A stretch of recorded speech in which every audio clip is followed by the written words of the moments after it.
ahí arrancamos y seguimos donde estamos.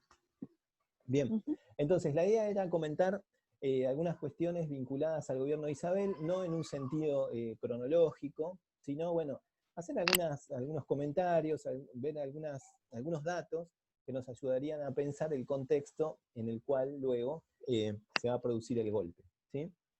Por ejemplo, el periodo que gobierna finalmente Isabel sería del 1 de julio del 74 hasta el 24 de marzo del 76. ¿Está bien? Ese sería, digamos, su periodo. Aproximadamente, diríamos, 21 meses de gobierno, ¿sí? ¿Por qué este dato, digamos, ¿no? Estos 21 meses de gobierno aproximadamente? En ese, podríamos decir, relativo corto periodo, tuvo 6 ministros de Economía, 6 ministros en 21 meses, ¿sí? 6 ministros del Interior, 4 ministros de Justicia, 5 ministros de Defensa y en Bienestar Social, y 3 ministros de Trabajo, ¿sí? O sea, estamos hablando de casi una treintena de ministros en 21 meses, ¿sí? Eso me pareció un dato interesante.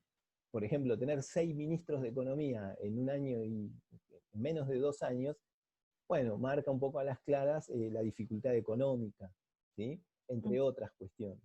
Pero, digo, Es habitual igual eso en Argentina, el tema de tener muchos ministros durante un mandato. Sí, bueno, pero quizás, no sé si en tan No poco... tantos como este. Claro, 6. 6 en menos de 2 años, digamos, es como un número que me pareció bastante Creo que el alto. promedio está en 3 o 4. Claro, bueno, siempre cuando no funcionan, los cambian y bueno, funcionan un poco como fusibles, ¿no?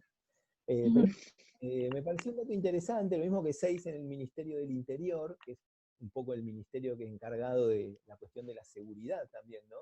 Interna.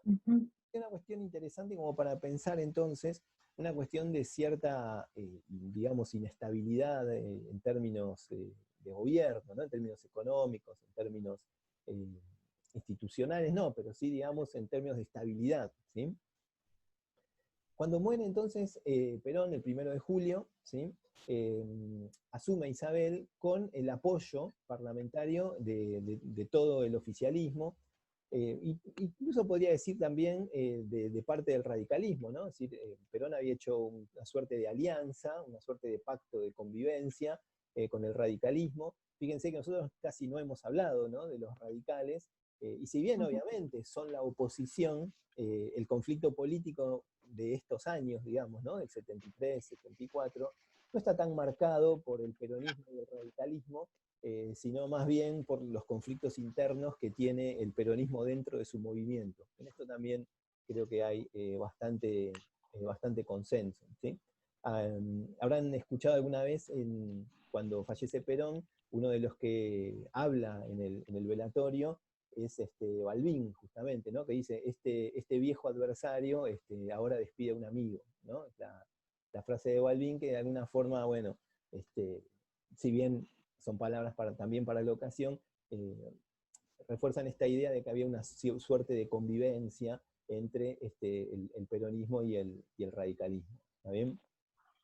En este contexto, entonces, en el que asume Isabel, se van a ver fortalecidas algunas figuras que eran, digamos, representantes de lo que hoy podríamos llamar, o lo que se podría ya mencionar como la derecha del peronismo, ¿sí? O digamos el oficialismo, el peronismo ortodoxo, si quieren también, que son la figura de López Rega, ¿sí?, el ministro de Bienestar Social, el que ya hemos mencionado en otras oportunidades, en otras clases, y, por ejemplo, la figura de Lorenzo Miguel, ¿sí?, un sindicalista que manejaba, por decir así, lideraba las denominadas 62 organizaciones peronistas, ¿sí? Es decir, estos sindicatos peronistas que obviamente eran el corazón de la CGT. Bien, durante todo este proceso, y esto, insisto, son algunos datos como para pensar, no es cronológico, durante este proceso del gobierno de Isabel vamos a ver varios gobernadores provinciales que van a ser desplazados, ¿sí?, de sus cargos. Ya hemos mencionado también en la clase pasada que este tipo de prácticas tenía que ver con cuestiones políticas, ¿no? Es decir, ir desplazando de los lugares donde se tomaban decisiones aquellas personas que se consideraban que tenían vínculos con la tendencia revolucionaria o en lo que podemos denominar la izquierda peronista, ¿sí? Martínez Vaca, en Mendoza, Miguel Ragone, en Salta, Jorge Zepernik, en Santa Cruz, van a ser gobernadores que en diversos momentos durante este periodo de Isabel van a ir siendo desplazados, ¿sí? Un ejemplo también vinculado a esta profundización en cuanto a este avance más ortodoxo, incluso más represivo dentro de este gobierno peronista, son por ejemplo los cambios en el Ministerio de Educación, ¿sí? Digamos, hasta que Perón estuvo vivo, el ministro de Educación fue Jorge Tayana, ¿sí?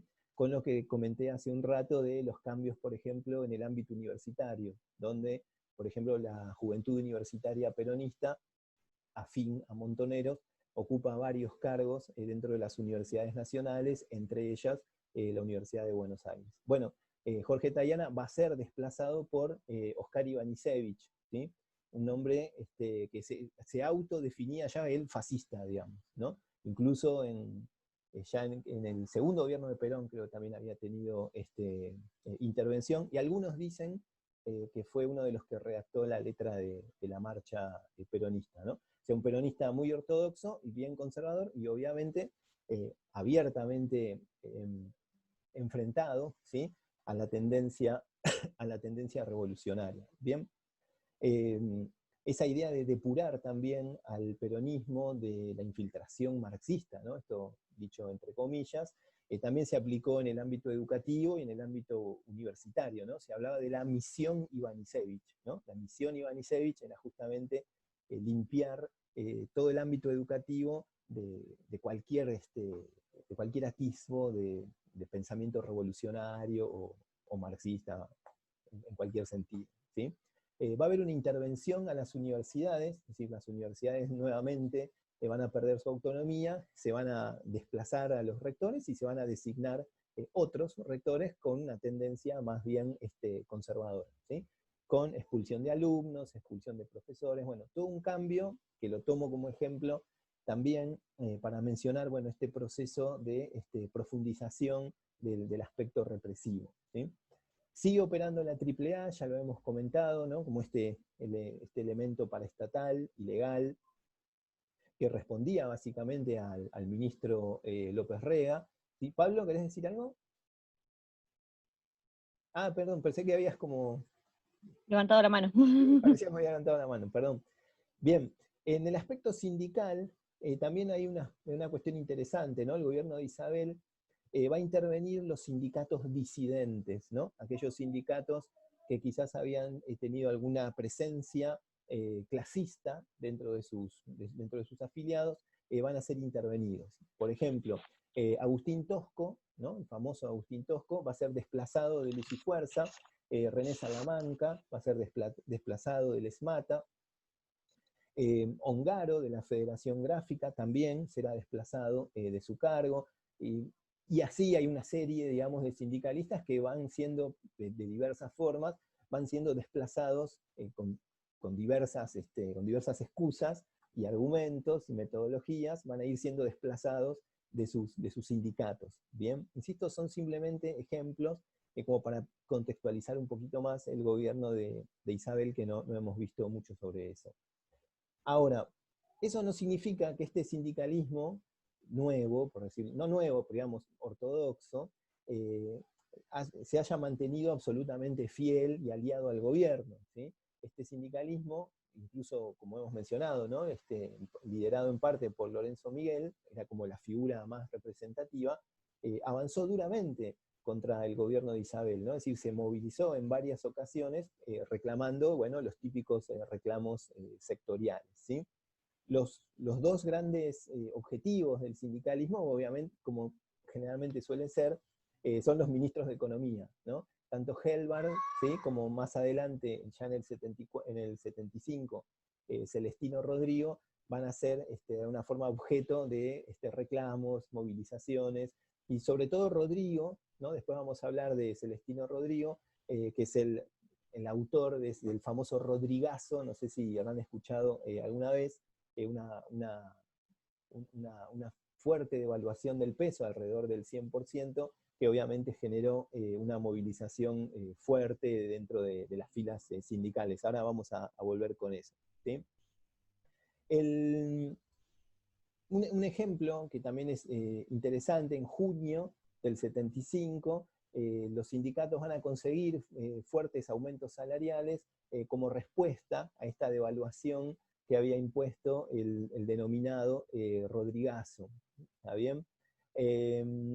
Y como consecuencia de esa movilización, tanto Celestino Rodrigo como López Rega, ¿sí?, en julio del 75, terminan alejándose del gobierno, ¿sí? Esto simplemente lo menciono como un ejemplo de esta cuestión de inestabilidad, ¿no? Si un gobierno que intenta establecer un régimen más ortodoxo en términos económicos, piensen que para mediados del 75 vencía, ¿sí?, lo que yo les había comentado como el pacto social, ¿no? Que el pacto social tiene una duración de 2 años.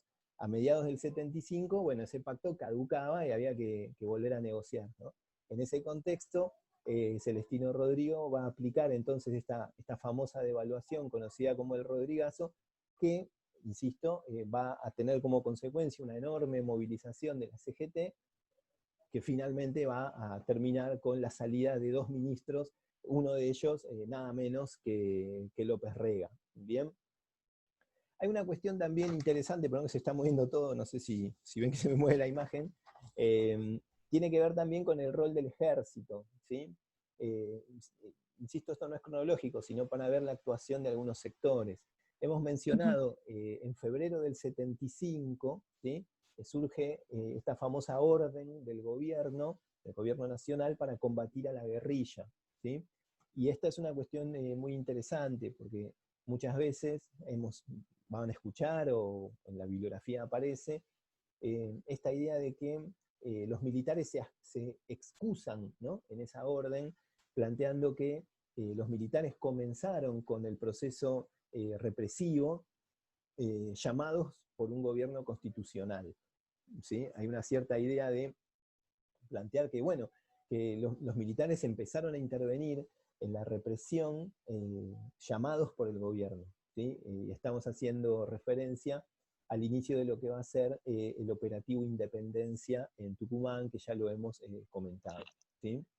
En octubre del 75 hemos comentado también que digamos, los alcances de este accionar antisubversivo del ejército, de las Fuerzas Armadas, perdón, que estaba limitado a Tucumán. En octubre del 75 se extiende esa función del ejército, se extiende a todo el territorio nacional, ¿sí? Eso también lo hemos mencionado en la clase pasada. Quizás sea sintomático o no, pero bueno, en octubre del 75 el general Videla asume la conducción del ejército, también en ese mismo contexto, ¿está bien? Por el lado, perdón, de lo que podríamos mencionar como los sectores empresarios, ¿sí?, también son sectores que van a complicar, digamos, el gobierno de Isabel, ¿sí? La Sociedad Rural Argentina, la Cámara de Comercio, la Cámara de Construcción, formaron una asociación, diríamos, patronal, ¿sí?, la Asamblea Permanente de Entidades Empresarias, ¿sí?, donde realizaron paros, ¿sí? Saben que los empresarios también pueden hacer paro, los llamados lockout, ¿no?, los lockout patronales, que obviamente complican al ejército, perdón, complican al gobierno, ¿no? Imagínense, no sé, la sociedad rural haciendo paro, ¿no?, en un país que tiene una fuerte presencia de exportación de productos primarios, ¿no? Bueno, realizaron paros sectoriales que apuntaban a desestabilizar económicamente al gobierno, y obviamente jugaron en este sentido a favor del golpe, ¿sí? Piensen que el golpe no es sorpresivo, digamos, ¿no? Ya uno puede ver desde mediados, finales del 75, que hay en el aire, ronda, digamos, esta idea de que el golpe finalmente está por caer, ¿no? Ahora vamos a comentar, se intentó evitar el golpe, de alguna manera, pero bueno, varios sectores, vamos a ver que jugaron a favor del golpe, ¿sí? En cuanto a Isabel propiamente dicha, hay un periodo entre el 13 de septiembre y el 16 de octubre, son unos días nada más, pero es importante, pide licencia por problemas de salud, ¿sí? Y va a ser reemplazada también por Ítalo Luder, que era el presidente del Senado, ¿sí? Cuando, cuando retoma sus funciones, va a ser acusada de corrupción, básicamente de malversación de fondos, ¿sí? Como, insisto, ¿no? Como otra pata que va minando, ¿no? Además de todas las cuestiones que hemos ido mencionando, de este avance en algún aspecto conservador o represor, bueno, hay ciertos elementos que también van minando la imagen pública de Isabel, ¿no es cierto? Y esta cuestión de la corrupción, bueno, saben ustedes que tiene mucho peso, ¿no? Con López Rega habían organizado lo que se llamó una cruzada de solidaridad, y bueno, se le acusó de malversación de fondos, ¿sí? En ese contexto va a empezar a perder el apoyo parlamentario que había tenido al momento, al momento de asumir, ¿sí? Llegando hacia finales del 75, podemos mencionar como hechos que también van marcando esa tónica final del gobierno. El 23 de septiembre, el ERP, ¿sí? En Montechingolo, ¿sí? La famosa acción del ERP en el comando de Viejo Bueno, ¿sí? Unos días antes también un brigadier de la Fuerza Aérea había intentado una sublevación militar que fracasó, todavía no estaban dadas las condiciones para el golpe, y el 5 de octubre del 75, la famosa operación de los montoneros en Formosa, atacando también una base militar donde murieron alrededor de 11 o 12 soldados, ¿sí? Ese contexto muchas veces se rescata también, piénsenlo, una grave crisis económica, pérdida de credibilidad, ¿no? De Isabel en cuanto a esto de alejarse del gobierno, volver acusada, perder el apoyo político y además el accionar de la guerrilla que todavía se mantenía activo, ¿sí?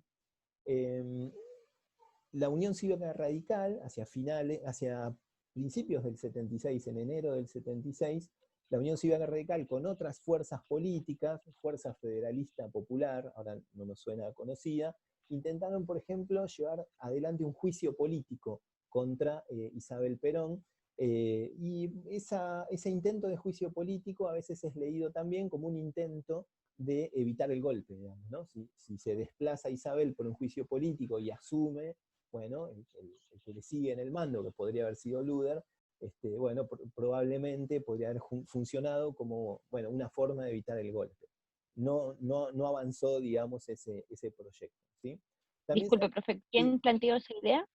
la UCR y una fuerza menor, la Fuerza Federalista Popular se llamaba, ¿sí? Pero igual, insisto, es un proyecto que no funcionó, digamos, que no avanzó, ¿sí? Sí. Tampoco tuvieron tiempo, digamos, ¿no? Porque en enero comenzó el proceso, en marzo fue el golpe, ¿sí?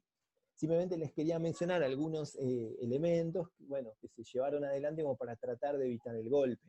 Algunos sectores hablaban de la bordaberrización de Isabel, en referencia a Bordaberry, que era presidente de Uruguay, y que también, ¿no? Jugó a evitar el golpe poniéndose bajo la tutela del ejército. Pero bueno, son distintas medidas que no funcionaron, digamos, ¿sí? Isabel siguió al frente del gobierno y bueno, finalmente se las terminaron llevando los militares. Se había hablado también de adelantar las elecciones para diciembre del 76, cosa que, bueno, obviamente no pasó porque el golpe se adelantó a todo, ¿no es cierto?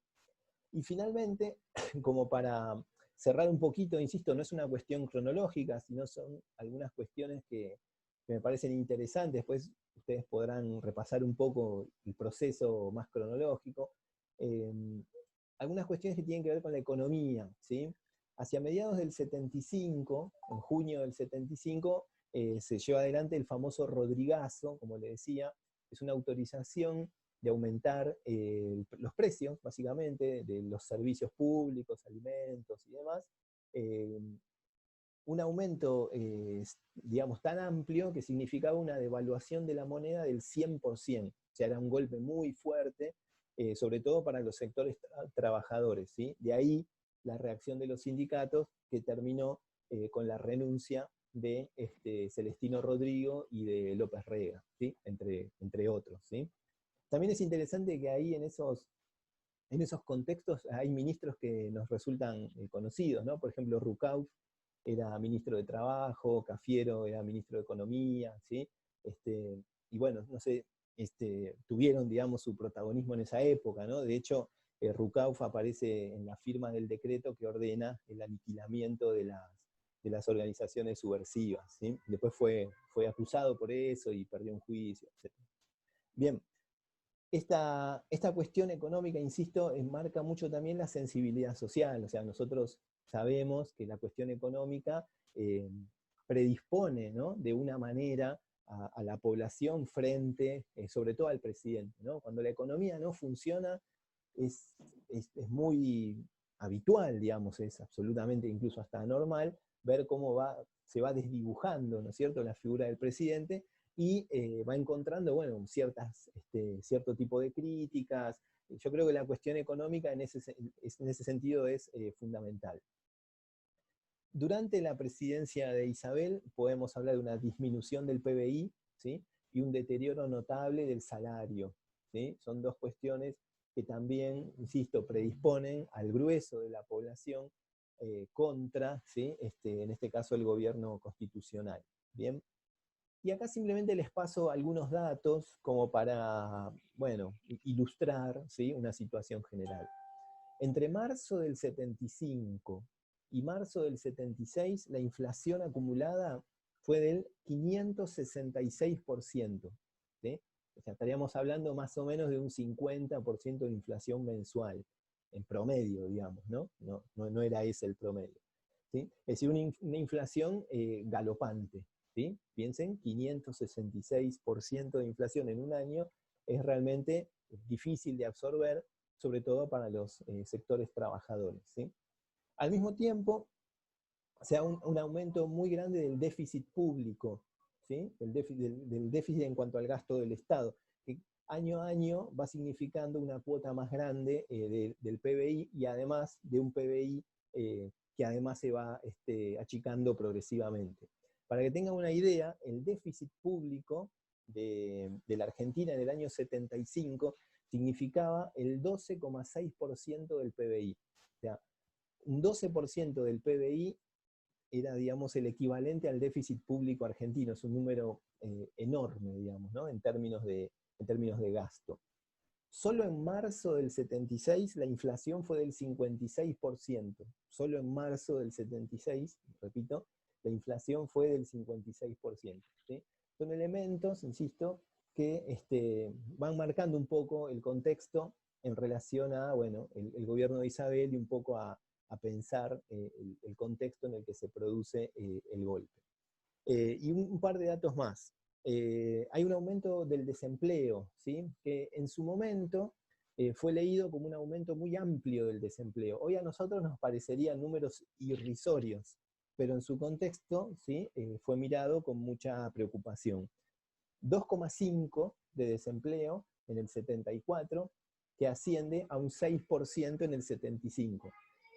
Insisto, hoy lo pensamos y nos parece irrisorio, digamos, ojalá tuviéramos un 6% de desempleo.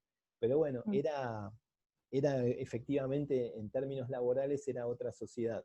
Y se notó, digamos, el incremento, ¿no es cierto? El incremento, sí, si uno lo mira en términos porcentuales, hay un aumento de más del 100% del desempleo. Si uno lo mira en términos porcentuales, ¿sí? Si uno mira en términos absolutos, bueno, un 6% de inflación, visto desde la actualidad no parece mucho, pero en el contexto significaba un aumento del 100%, ¿sí?, de la tasa de desempleo.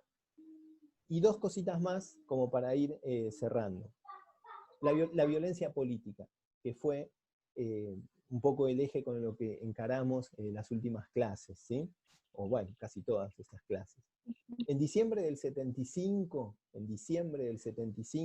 por cuestiones de violencia política, 62 muertos. En enero, en enero del 76, 89 muertos por cuestiones vinculadas a la violencia política, más allá de los bandos y ese tipo de cuestiones, estamos hablando de muertes, ¿no es cierto?, de vidas humanas. En febrero del 76, 105 muertos por cuestiones, insisto, vinculadas a la violencia política, ¿no? Entonces, si uno mira un poquito digamos así, el proceso en términos de una enorme crisis económica, como estuve comentando recién, una cuestión de la violencia política que se sostiene, y un gobierno que lentamente se va desdibujando, con ministros que no se sostienen, que son desplazados, con una CGT que obviamente defiende sus intereses sectoriales, con una enorme inflación, una enorme emisión monetaria, con una pérdida muy grande del salario. Evidentemente el gobierno de Isabel no tenía muchos elementos desde donde sostenerse, digamos, para contener todo ese tipo de problemas, ¿no es cierto? Lo cual de ninguna manera justifica el golpe, digamos, de ninguna manera. Era un gobierno constitucional que tendría que, obviamente, haber terminado su mandato. Pero, insisto, les estoy comentando, digamos, un contexto que de alguna forma, bueno, explica el porqué del golpe y de su realización. Y dos ejemplos últimos, perdón, o uno, ¿no? Casildo Herrera, que era el secretario general de la CGT, el 23 de marzo se escapa. Había pedido unos días antes asilo político en México, en la Embajada de México, y bueno, como no se lo dan, el 23 de marzo directamente se escapa a Uruguay. Y lo menciono simplemente como un ejemplo que siempre se pone, de que bueno, nada, ya el golpe era inevitable y había conocimiento de que el golpe finalmente iba a ocurrir como finalmente ocurrió. Después cuando le preguntaron a Casildo Herrera, después lo negó, pero bueno, se le atribuye la famosa frase, me borré. Dice, ¿qué pasó? ¿Por qué se fue? Me borré, dijo, ¿no? Porque evidentemente sabía lo que estaba por venir del 24 de marzo en adelante, ¿sí? Bien, insisto, esto una idea general como para contextualizar un poquito ese último año que nos quedaba del 75, algunas ideas nada más, y como para también darle un corte a esta mitad del año, y bueno, cuando volvemos, ya volvemos con digamos, con el periodo que iría de la dictadura en adelante. ¿Sí?